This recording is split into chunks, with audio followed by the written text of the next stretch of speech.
If you had to choose between Mother Nature's wrath or Diddy's wrath, which would you pick? That is actually a question that came out of trial today. Hi, I'm Mela Pearson, also known as the Resident Legal Diva, and it is time for another Daily Diddy, giving you daily Diddy trial updates every day until we have a verdict. So today was a really bombshell day yet again with two really critical witnesses. First off was Deonte Nash. He was on the stand again today. He had given a lot of very troubling testimony yesterday, but he finished off today with his cross-examination. He admitted that he didn't tell the prosecutors all the stories that he knew because, again, it seems like he was trying to protect Diddy.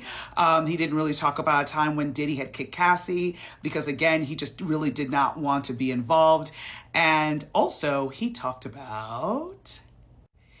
shared that Cassie briefly started dating actor Michael B. Jordan, and that was something that happened after she had split with Diddy. So that was interesting to note. He also said on cross that Cassie never told him about the freak-offs until about 2013. So the defense was trying to use that to argue that the freak-offs weren't something that really disturbed her because she didn't tell her good friend Deonte Nash. Well, of course, the flip side would be maybe she was just too embarrassed and humiliated. What about that? Maybe she was ashamed.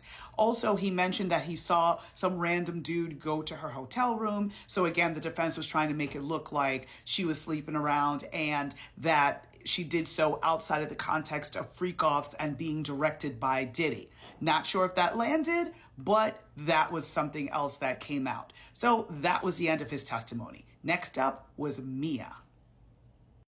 So Mia was a former personal assistant of Diddy's, and she is being kept completely anonymous. Her face will not be sketched, and the jury was able to see her passport and know her full name, but no one else in the courtroom did.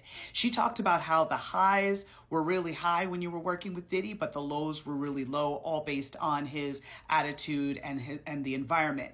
The job was 24/7. She was promised $55,000 in compensation and ended up being $50,000, but she literally, it was like a sweatshop. She worked for 5 days straight without sleeping to the point that she was having a physical breakdown. Her hearing was gone. Her equilibrium was off. She was about to fall out. She was hysterical. And at that point, Diddy was like, okay, fine, you can now go to sleep. Hello, craziness. She said that when she traveled with Diddy, she was not allowed to lock her room. The security guys could, but she couldn't. That's critical. So put a pin in the room locking thing. So also she talked about how she had to stay attached to her BlackBerry. She always had to be within Diddy's sight. She had to always anticipate his whims and moods. He could literally have her stand next to him for 24 hours straight and not have her do anything. Again, speaks to that whole control thing. She also was very close with Cassie, developed a friendship with her. She ended up saying that the punishment was unpredictable and terrifying if you ended up crossing Diddy or upsetting him. She had seen Cassie with injuries on multiple occasions. She had found Cassie hiding in the bushes basically to try to get away from Diddy because he was beating her.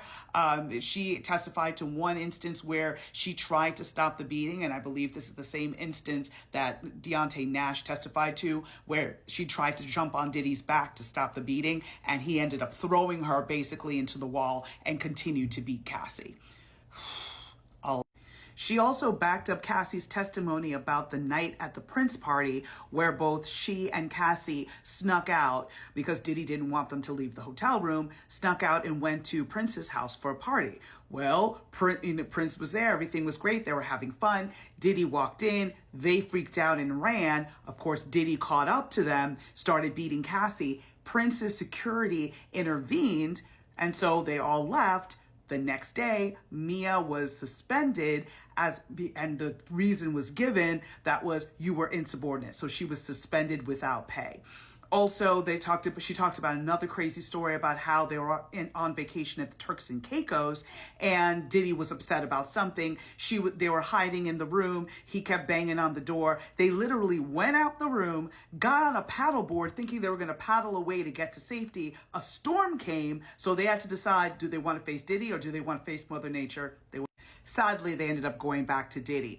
Also, Mia talked about the times that she was brutalized by Diddy, including one time when she actually tried to go to the bathroom after working from 8 a.m. without a break, and Diddy got outraged, threw food at her, started to curse at her, chased her up the stairs, and she basically had to hide and try to escape the hotel. He slammed her arm in a door multiple times, and more poignantly, he sexually assaulted her on at least 3 occasions, probably more because she can't remember all the incidents. Because again, remember, she was not allowed to lock her door whenever she was traveling with him. So he would just come in, take advantage of her, and she was like horrified, cried every time, hoped that every time that this was going to be the last time, and it wasn't. She was hoping that she was never going to have to speak about this. She wanted to take this to her grave. And then, of course, unfortunately, she had to talk about this in testimony. There was no timing or pattern to the assaults. The only common denominator was that Cassie was not around or was not present. She, like many sexual assault survivors, felt that it was her fault. She thought she was very desperate and she felt terrified and trapped. And, that basically she thought that this was the most traumatizing, the worst thing that ever happened to her. She cried. She was super emotional when she talked about this. So utterly heartbreaking. So that was the end of her testimony for today. She's going to be back tomorrow on the stand to face cross-examination. But again, this is a lot. So folks, if you are struggling with hearing this testimony, make sure to take care of yourself. Huge trigger alert. This can be a lot. So just, my heart goes out to her and all of the survivors. So I'll be back tomorrow with more of the testimony, and thank you for tuning in. Take care.